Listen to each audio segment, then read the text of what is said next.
Hey everybody, it's Dr. Mark. I'm so happy to be here with my good friend Emily Fletcher, who's an extraordinary woman. She's an incredible Broadway performer in her past life, and now she teaches the world how to meditate. And the reason I wanted to talk to you and have Emily come along is because I've recently rediscovered meditation through Emily, and I want to sort of tell you the story about it and why it impacted me. Because I met Emily at an event where we both were lecturing in Greece, which is awesome.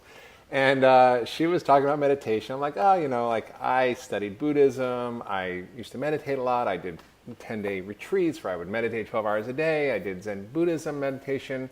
I was a yoga teacher. I did tons of yoga. I still do a lot of yoga.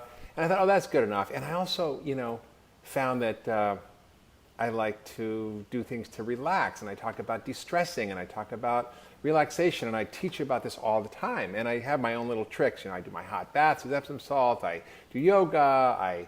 I get massages. I do exercise. I just go in nature. I do all kinds of things to help me de-stress. And, I began to kind of think, well, I'm too busy to meditate because, I run the Cleveland Clinic Center for Functional Medicine. I've got my own practice in Lenox. I write books. I'm the chairman of the Institute for Functional Medicine. I do a lot of stuff. And I'm like, I have time to exercise. I got to eat right. It's like too many things. I got to sleep 8 hours. I don't have time to meditate. I'm doing good. I'm not stressed. I feel good. And the truth was that, Emily just really touched me, and she helped me to sort of understand that maybe I was kind of fooling myself. And maybe that it wasn't even that. Maybe there was a way for me to actually be even better, to feel better, to do better, to be more happy. And I didn't think that I was stressed. I didn't think I was anxious. I didn't think that I felt agitated. I really went to Emily and was like, listen, I think I might kind of need your help. So, we had a great time in Greece. We became friends. We did a little meditation there, and it touched me. And we had a great time on the boat. We danced. She was my dance-off partner. We had this great dance-off. And then when we got back from Greece, I'm like, hey, Emily, I really think I want to do this. And she was kind enough to actually teach me. And, she taught me then how to meditate. And I used to do TM, which is this Vedic kind of meditation. So I was familiar with it, but I really feel like, when I went with Emily, I recommitted to it.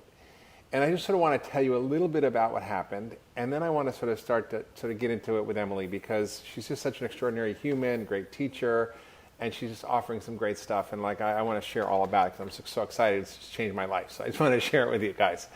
So I was like, okay, I'm going to commit to this. I'm going to commit to 20 minutes twice a day, which sounds insane, because how could I do 20 minutes twice a day? Because I'm running around, I got meetings, I'm all over the place, and I was like, no, I'm gonna do this. I can do this. And so she taught me again, and then sort of gave me my mantra. It's basically this ancient technique. She'll tell you about it, but it's pretty straightforward.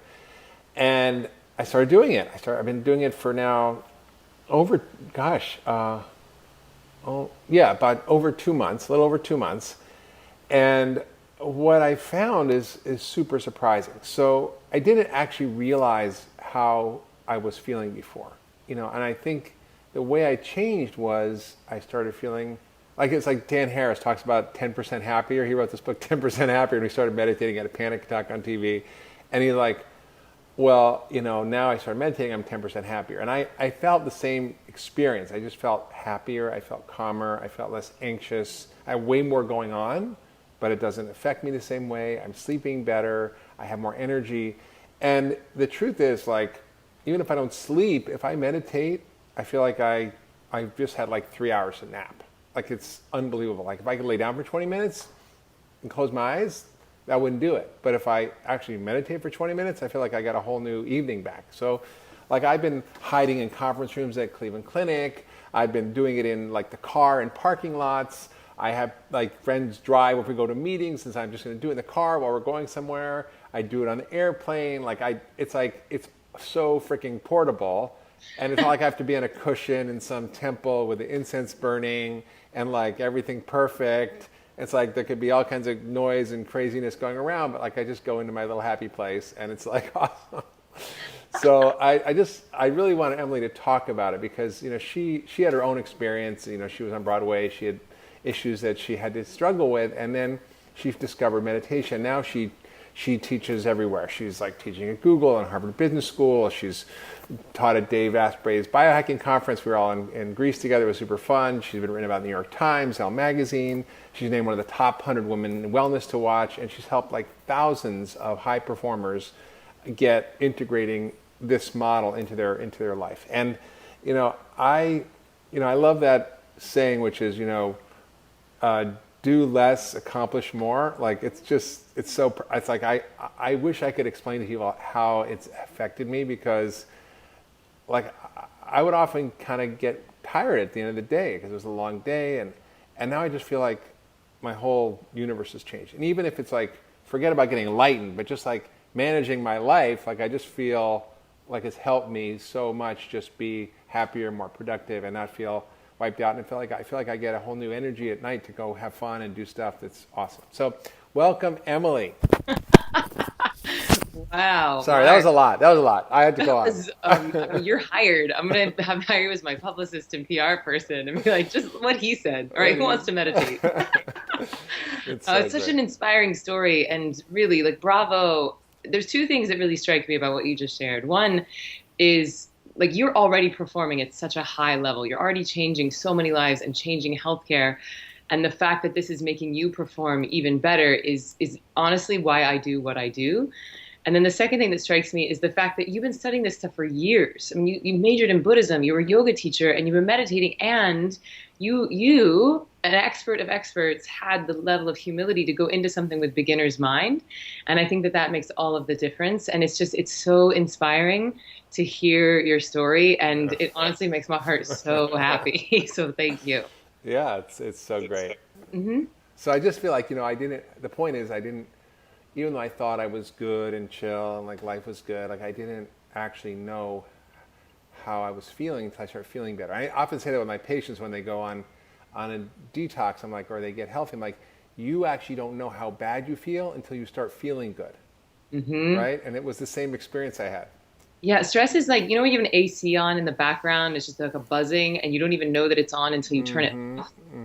And you see that clarity, and that's how I feel most people feel about stress. So let's talk a little bit about this do less, accomplish more, like why meditation can actually help you perform better. Yeah, what's up with that? What's up with that? Stress is costing our bodies and our brains something. We think that, I need my stress, it gives me my competitive edge, or I need my stress. I teach a lot of artists and CEO types, and my actors think, well, I need my stress, I need my hurdy-poos, that's what makes me create. And my executives think, well, I need my stress because that's the thing that keeps me in the game. But it's the opposite. Stress makes you stupid. And because it's costing your brain so much. If we want to look at why the human body reacts to stress in the way that it does, cut back in time a few thousand years, say we're hunting and gathering in the woods, saber-toothed tiger jumps out at us, body launches into a series of chemical reactions. First thing that happens is digestion floods with acid to shut down digestion, because you need all hands on deck to fight or flee the predatory attack. That same acid seeps onto your skin so you don't taste very good. Your blood starts to thicken and coagulate. Your bladder and bowels evacuate. Your immune system goes to the back burner, because who cares if you're going to get cancer if you're about to be killed by a tiger? Mm-hmm. And then your adrenaline levels and cortisol levels jack, which are acidic in nature, which leads to inflammation, which I'm sure your people know that's no bueno. And so it's like this series of chemical reactions is good for you if your demands are saber-toothed tigers. But if your demands are in-laws or deadlines or breakups or traffic or red eyes, then this fight or flight stress reaction has become maladaptive, and it's now disallowing us from performing at the top of our game. And since meditation is the most powerful stress relieving tool we have, once you go in and start clearing out that adrenaline and cortisol, it's like you're giving yourself your computing power back. If you think about the brain as a computer, when you're stressed, it's running all these irrelevant programs, which if you go to type an email, then the cursor is 20 spaces behind. Yeah. Right? Yeah. And it's like, oh, stupid computer, can't even run an email. I can't even focus on a conversation. I can't even remember why I picked up my phone. And it's like the meditation goes in and closes out all those irrelevant windows so that you have more computing power for the task at hand. And it's that increase in mental and physical energy that allows you to do less and accomplish more. Like life just gets more elegant, more easy. And to your point, you start enjoying it more. Yeah, it's so shocking. And now I hate to say it, I'm kind of a little addicted to it. Yeah, get addicted. I'm like, why? I just like, I just make it happen. Like I think in 2 months there's probably 2 or 3 afternoons where I just couldn't make it happen or it got too late. But I just figure it out. Like like I just sit in my office at work, or I just close the door, or just wait. I'm just late for dinner, or like whatever. Like I just feel like it's such a value add to my well-being. Like, okay, it makes me more productive and all that, but like the quality of my experience changes. Like my ability to be present, be in the world, do the things I want to do, show up for people, care about the things I care about, not get overwhelmed. Like I function at a really high level, but like it just really just like, wow. Like I was like, okay, like I know that eating great is awesome. Okay, I got that nailed, and I know how to do that. And I focus on that. I know exercise is important, so I do that. And sleep is important. But like, I would not have ever believed the magnitude of the effect of this. Like I thought, like I know if I eat like a donut, I'm gonna feel crappy. But like I don't know if I meditate, whatever, it's like big deal. Like I do yoga and I do all this other stuff to relax, and but it's just not the same. Yeah. And I still do yoga and do all those other things, but like it's just not the same. Like there's some quality, and maybe you can help me explain like to people, what is it? Because like I could lay down, take a nap, I could do yoga for 20 minutes. Like it's not the same as 20 minutes of this deep meditation. And people go, I can't meditate because I keep thinking, well, of course I do too. Everybody does. That's normal. But like you keep coming back to this mantra, which is just a word, like a meaningless word that you just say. It's a sound, but has the vibrational quality. But like, what is going on that actually changes your nervous system like that? Mm-hmm. So in the silent meditation that I teach at Ziva, you're accessing a verifiable fourth state of consciousness. So it's different than waking, it's different than sleeping, and it's different than dreaming. And in this state of consciousness, you're getting rest that's somewhere between 2 to 5 times deeper than sleep. There's different scientific studies that say differing degrees of that. But I actually think that if you're in like some lab being studied with like rectal thermometers and cameras on your eyes, chances are you're not having the deepest meditation of life. Okay. So Yeah. I think that, when you're just doing it on your couch at your home, you may actually be getting sleep or rest that's even deeper than that. But yeah, I definitely don't do meditation with a rectal thermometer at yeah, home. you don't recommend that as your do not recommend that.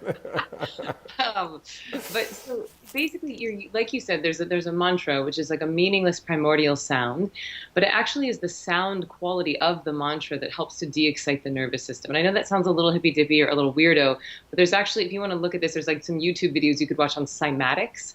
Cymatics, which is the science of sound. Yeah. And they'll have a sheet and they'll put a thing of sand on it and they'll play it with a violin bow, and the sand will take all these beautiful sacred geometric shapes. So same thing, this mantra is de-exciting the nervous system. When you de-excite something, you create order.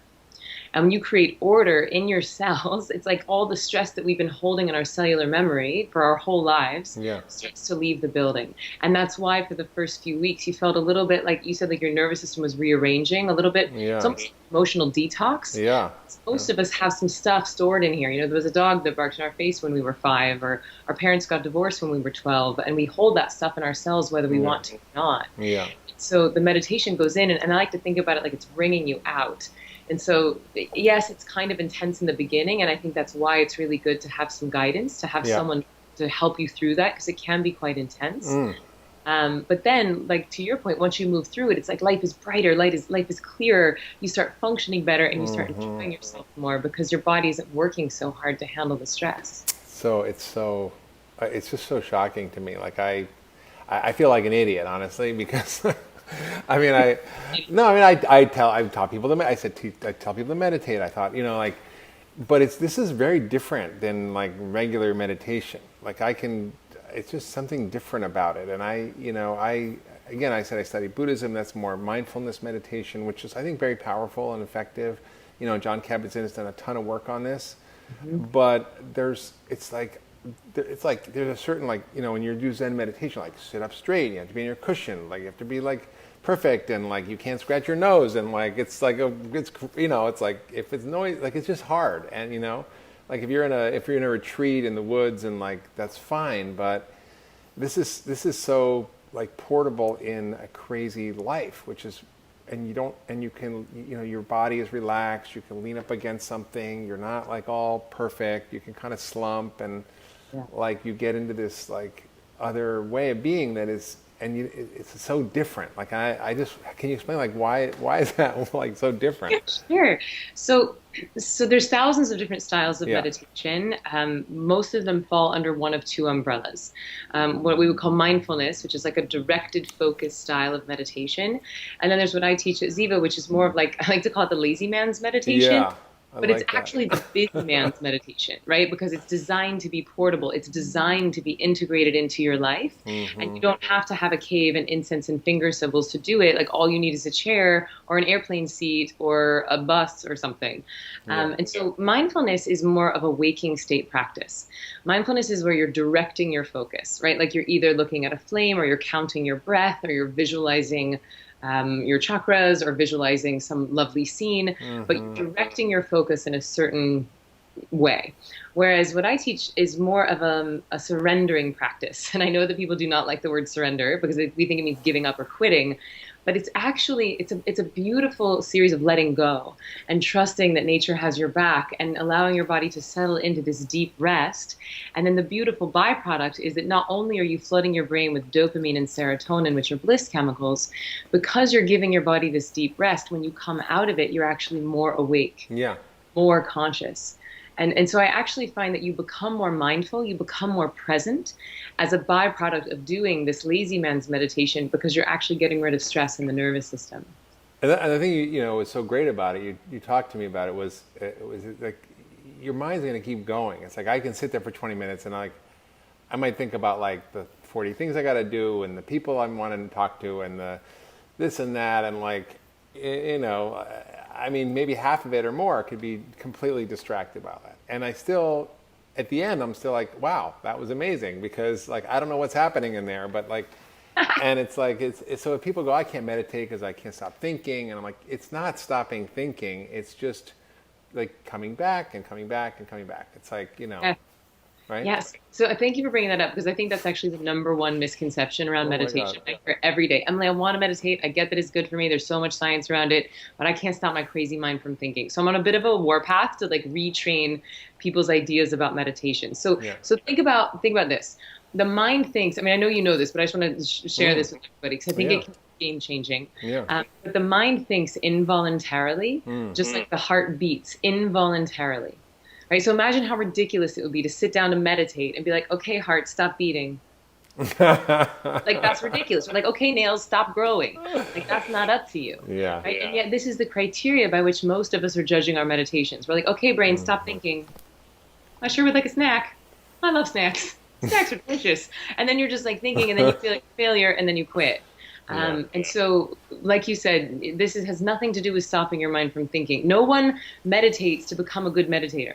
We don't meditate to get good at meditation. We meditate to get good at life.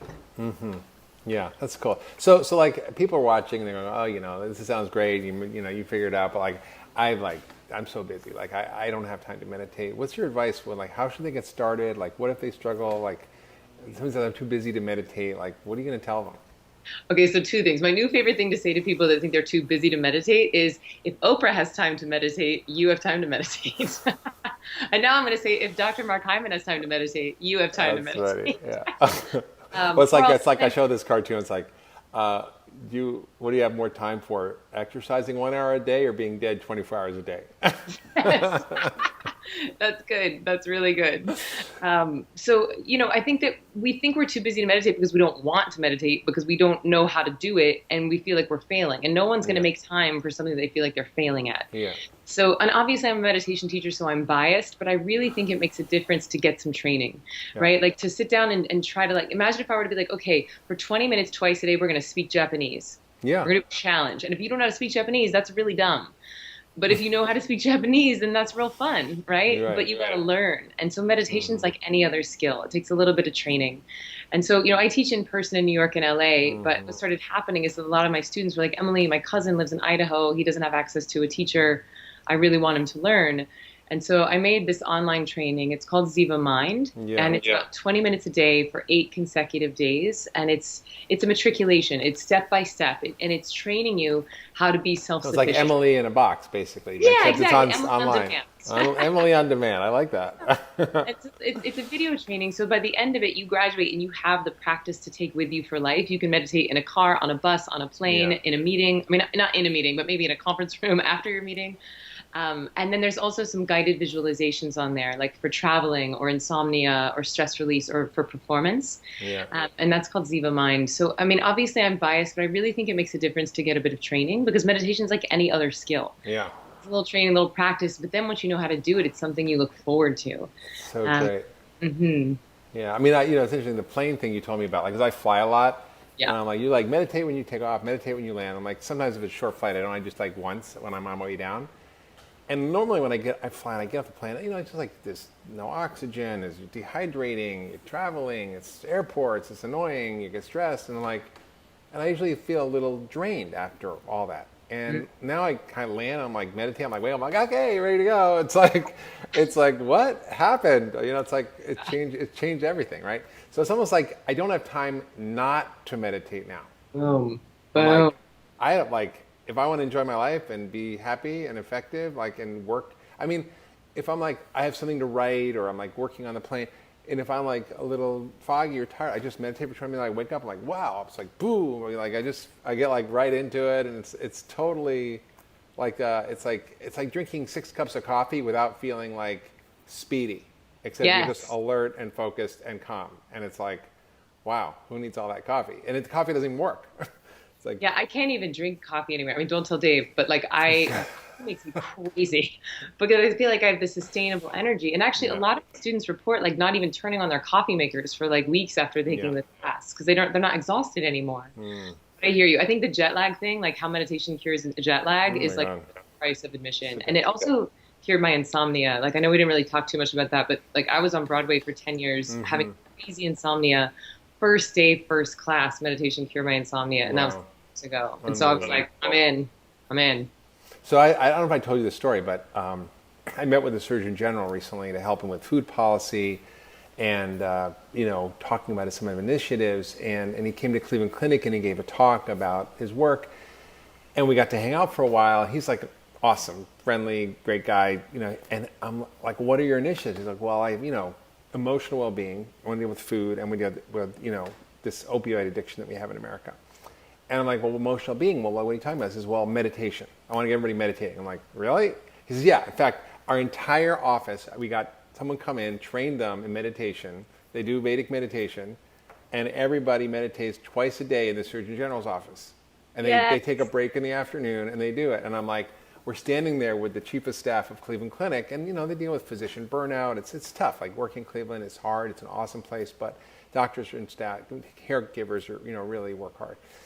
And I'm like, I said, and the chief of staff, I was like saying, well, why don't we get the entire Cleveland Clinic meditating? Yes. So I got excited about that. I think we'll start with my center. We're going to start with my center. You're going to help me with that. But, I just think it's such a powerful thing, and it's not that hard to learn. So we have a few minutes left. I really want you to explain this Ziva Mind, because I went online and looked at it, and it looks like awesome. It's like every day there's a different curriculum, and it guides you through it. It's sort of goof-proof. It's like, Yeah. you just follow it, and like at the end, you kind of know what you're doing. And Yeah. and I got the privilege of being able to do this with you in person, but this almost looks better, to be honest. It's It's, like, it's easier time wise because to learn with me in yeah. person, it's like 2 hours a day for 4 days. But Oh this my is god. like 20 minutes in the morning. You do it before breakfast, and each day builds upon the previous day. And it really is training you to be self-sufficient. So by the time you graduate, it's 8 days, 20 minutes a day. You have a practice, you have a mantra, and you'll know how to do this thing every day. It culminates in a 15-minute twice a day practice. And then you'll also have some guided visualizations to help for like takeoff and landing of the plane, for insomnia, for stress release. So it's basically zivamind.com. And once you go into it, there's a beautiful online community, and that's where people can access me, and if they have questions, and get support not only from me, but our beautiful global tribe of meditators. Your enthusiasm is so inspiring to me, and I know that so many people in your tribe have already invested in their wellness. And I really believe in this thing. Like, I think that once you get your mind right, it makes it so much easier to make healthy choices about your food and your exercise. Because when we're stressed, it's exhausting and it's like costing us our willpower. Yeah. This thing is in alignment. I'm a joke where I'm like, if you wake up and meditate, you're a lot less likely to end your day doing cocaine off of a hooker. Wow. Well, I've never done that, so I don't know if it would. Not your eye, but it's just like, like your day's not going to devolve into Yeah. like donuts and reality Yeah. TV. Yeah. Probably, No. if you started No. your day with meditation, you're Right. going to be like, oh, I think I'll go to the gym, or Right. do something else that's good for you. Right, right. It changes your choices about everything else, whether it's food or whatever it is. It's like it helps whatever the thing that's an issue, whether it's relationships or food or work or it's pretty interesting. And it's like I might sound like an evangelist and I might sound crazy because like what are you talking about, Dr. Hyman? Like but I'm just telling you guys, like sleep, eating, exercise, and this, it's like rocket fuel to everything else. So, Yeah, like everything else is going to take care of itself. Your life is going to be amazing. yeah. Yeah, awesome. So, thank you, Emily, for sharing your wisdom and your teaching and making it fun and easy and accessible. And I encourage everybody to go check it out. Just check out zivamind.com. Check out Emily's stuff. She rocks. I totally love Emily. She's just, changed my life, and we're just having a great time playing and having a good time, thinking about how to make the world a better place. And I feel honestly bad because I feel like I've sort of neglected this in terms of things that I done myself, and I think I haven't emphasized it enough. But I didn't quite understand the power of it, particularly in a very crazy, busy life. And now I would say like I can't live without it. So thank you, Emily. It's my pleasure. Thank you.